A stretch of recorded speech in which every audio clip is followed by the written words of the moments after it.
warahmatullahi wabarakatuh. Kami dari kelompok 5 Valuasi Taman RB akan mempresentasikan hasil diskusi dan analisis kelompok kami dengan judul studi kelayakan PT Indotex Pertama Jaya yang berada di Provinsi Lampung.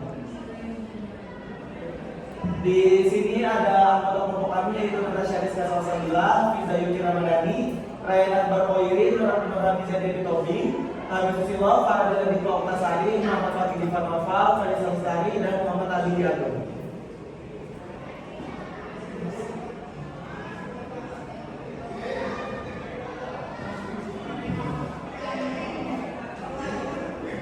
Pendahuluan latar belakang analis kelayakan merupakan salah satu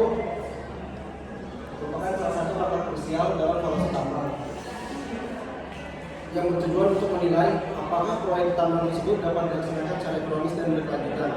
Proses ini melibatkan evaluasi terhadap berbagai faktor seperti geologi, teknis, pasar, dan aspek lingkungan. Dengan menggunakan metode analis kelayakan, perusahaan tambang dapat memproyeksikan potensi keuntungan dan risiko yang terkait dengan pengembangan tambang. Tujuan dari analisis ini adalah untuk memastikan bahwa investasi yang dilakukan memberikan return yang optimal dan dapat diterima oleh pihak-pihak terkait. Tujuan yang pertama, mengetahui bagaimana cara mendapatkan cash flow sesuai data proyek.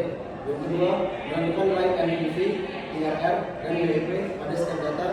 Yang ketiga, dapat menganalisis pengaruh sensitivitas dari NPV terhadap perubahan harga, produksi, dan IRR.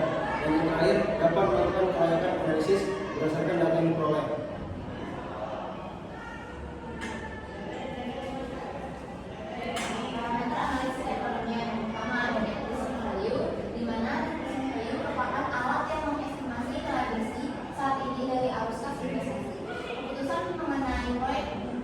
Didasarkan pada NPV yang lebih besar dari 0 atau yang terbesar. Berikut kami cantumkan rumus dari NPV tersebut. Yang kedua ada internal rate of return, di mana internal rate of return adalah perhitungan yang dilakukan untuk mengestimasi nilai potensial investasi. IRR memiliki fungsi utama yaitu mengetahui aset dari suatu perusahaan apakah aset mengalami kenaikan ataupun penurunan. Kami juga sudah mencantumkan rumus dari IRR tersendiri. Yang ketiga ada PB period. PB period adalah perhitungan keuangan yang digunakan untuk menentukan waktu yang diperlukan agar suatu investasi dapat dipulihkan melalui arus kas proyek. Di sini juga kami sudah mencantumkan rumus dari PB period tersebut.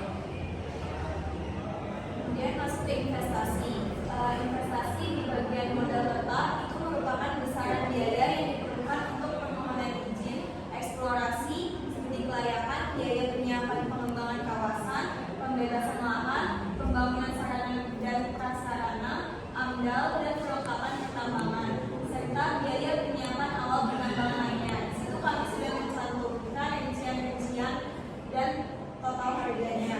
Kemudian yang kedua ada sumber dana. Sumber dana itu sumber pembiayaan proyek pertambangan. Itu sangat bervariasi tergantung pada kondisi, besaran anggaran yang dibutuhkan, dan kebutuhan proyek pertambangan. Sumber pembiayaan proyek harus direncanakan dengan baik agar tidak menimbulkan kesulitan keuangan selama proses proyek penambangan. Di situ juga kami tampilkan rincian modal dan pinjaman modal ditambah 10%. Kemudian ada laporan keuangan. Yang pertama adalah tabel rugi. Tabel rugi ini adalah laporan perbandingan seluruh pendapatan yang dicapai dengan biaya yang digunakan. Kemudian gimana selisihnya ialah laba atau rugi yang merepresentasikan mengenai kinerja suatu perusahaan dalam suatu periode dalam satu tahun. Dan ini juga adalah bentuk tabel data laba rugi selama 1 tahun ya untuk beberapa tahun. Yang kedua ada garis bawah arus kas.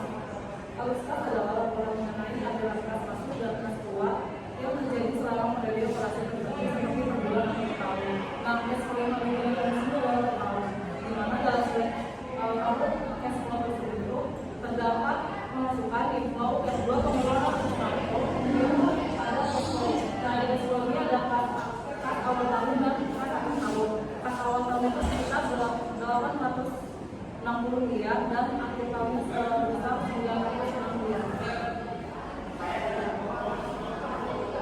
Oke, selanjutnya merupakan basis data yang kami estimasikan untuk PT Indotex Pratama Jaya. Di sini ada total jasa untuk kontraktor itu 50 juta dan $50 dan bisa dilihat pada tabel berikut. Oke, selanjutnya ada basis data jumlah produksi dan harga batubara. Di situ ada modal pinjaman ditambah 10%, jadinya 942 juta 425.000 dan modal awalnya yaitu 856 juta 750.000 dengan satuan dolar. Berikut ini ada tabel tentang jumlah produksi ton per tahun, biaya per ton, total biaya produksi, harga batubara per ton, dan total harga jual batubara. Baik, ini merupakan data dari data transaksi RR, NPV, PP, dan juga cash flow, di mana didapatkan ROR dari 10% hingga 15%, dan juga didapatkan BPP sebesar 2,80 dengan KIR sebesar 54%.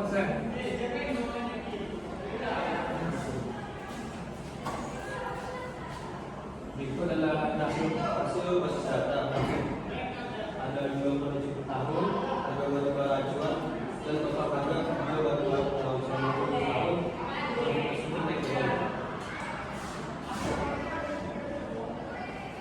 Berikut adalah tabel tentang analisis kelayakan sensitivitas jumlah produksi. Di sini terlihat total jumlah produksi dari mulai minus 30% hingga 30%.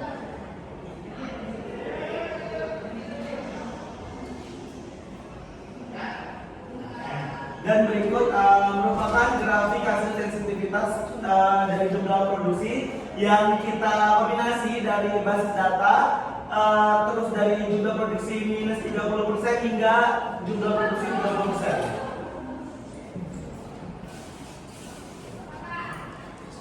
Dan ini adalah grafik batang dari harga penjualan yang harga penjualan berdasarkan jumlah produksi dari minus 30%, 20%, dan 10%. Kemudian ini juga merupakan harga penjualan dari jumlah produksi dari 30%, 20%, dan 10%.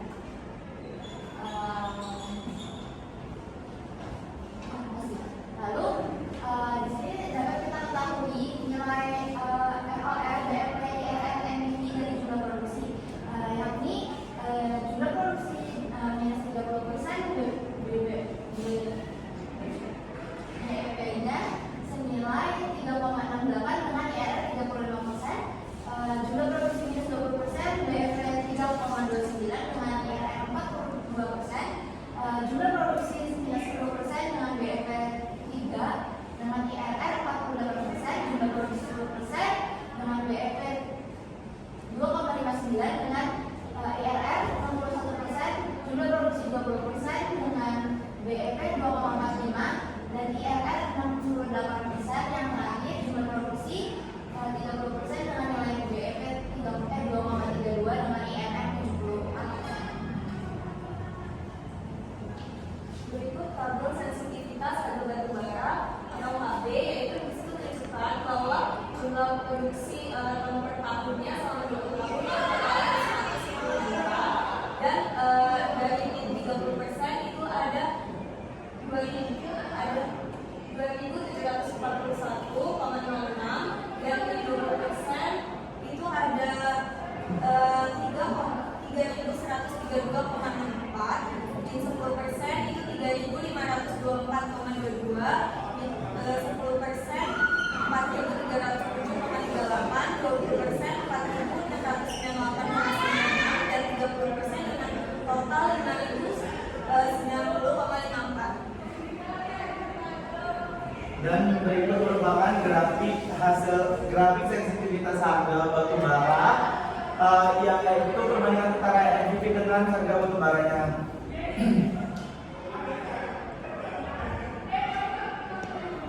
Oke, selanjutnya merupakan diagram batang dari harga penjualan dari HB min 30% hingga min 10%. Dan berikut juga merupakan hasil diagram Batam dari harga penjualan HB 30% hingga 10%, dari 10% hingga 30%. Selanjutnya ada ROR, BP, IRR, dan NPV harga batu bara dari HB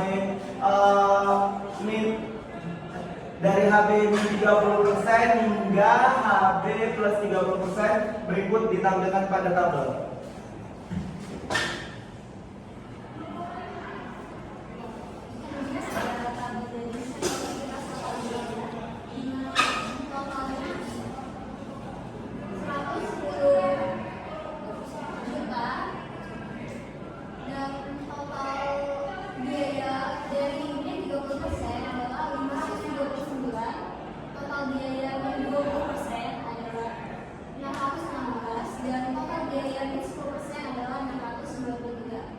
Kemudian total biaya 10% plus 10% adalah 847, dan total biaya 20% adalah 924, dan total biaya 30% adalah 1001. Berikut merupakan sensitivitas total biaya produksi yang mengacu pada basis data dari rentang minus 30% hingga plus 30%.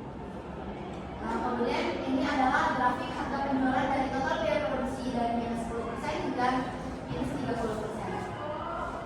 Yang ini harga penjualan dari total biaya produksi dari 10% hingga 30%. Dan yang terakhir merupakan nilai ROR, BRP, BEP, IRR, dan NPV dari total biaya produksi, di mana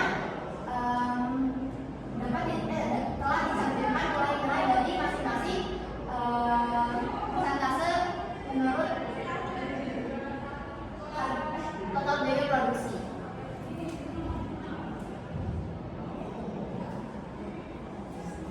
Oke, masuk kesimpulan.